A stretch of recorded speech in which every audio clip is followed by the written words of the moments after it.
kids, comics. Silver-haired Bronze Age babe here, yakking about her comic book collection, and today coming at you from a completely different angle because I need it in order to talk about this comic book. And it is a Marvel comic book.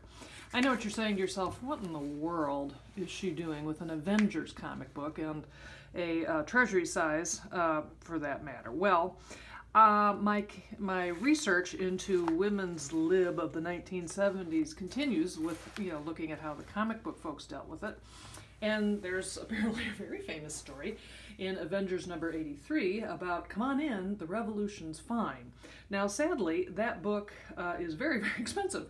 But I did a little sleuthing and found that the story itself is reprinted in this treasury edition, and because I love treasury editions, I was all over it. So this thing came in the mail yesterday, and I have not stopped loving every single panel of this thing. You'll forgive me if I don't know every single character in the Avengers. I only know them based on what I've seen in the movies. But I do know who the Wasp is, and she comes back from some mission and finds this, the woman's Libber from space, Valkyrie, hanging out with the other Avenger chicks. And we find out that they are turning into the Liberators. Get it? Liberators. Now, here comes one of my favorite moments in the book. Valkyrie Liberators. Looks like I flew in from Alaska to visit an alien aunt from last issue or something, and wound up barging in on a powder puff protest meeting, because that's what women's lib meetings were all about.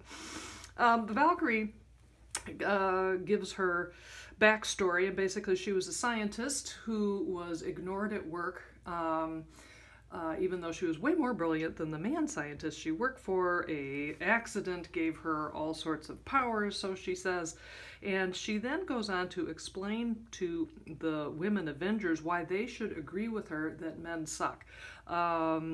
Basically, it boils down to they do all the work, or you do at least half of the work, but those boys, they take almost all of the credit. Speaking of credit, it would have been a lot more interesting to me if she had basically made her case by saying, hey, guess what, Wasp, you can't go to a bank and get a car loan without having, your husband or your brother, or your boyfriend or your dad co-sign it, and let's not even talk about reproductive rights, but nonetheless. Anyway, the story carries on, and then to my delight, it takes flight in Rutland, Vermont, that place where the unofficial DC Marvel crossovers of a couple years later take place. So that was a hoot to see that had occurred. The boys show up and fight the evildoers. I'm not going to go into great depth because, basically the gist of the story is that the boys join with the girls to solve this problem. I gotta say, I really do like the art in this thing. Now, maybe it's because it's a treasury edition and it's huge, but I like it a lot. I really do. Now, at the end of the story, you find out that that Valkyrie is really a villain that they all know that I don't. The Enchantress. There she is there.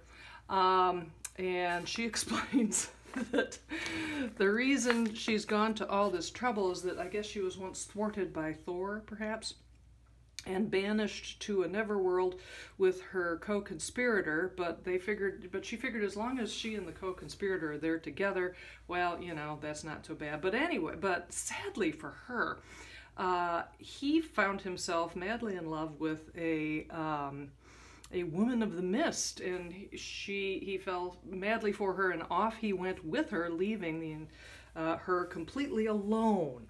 In that hour, that moment, I vowed all males should one day feel my wrath.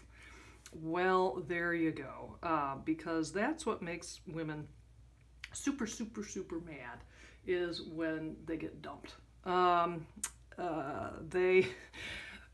Things go boom, and the issue is solved. Although my favorite panel is probably the last one here. You birds finally learned your lesson about that women's lib bull. And then the wasp is like, that's what you think, male chauvinist pig. One of these days, the Liberators will stage a comeback, right, Jan?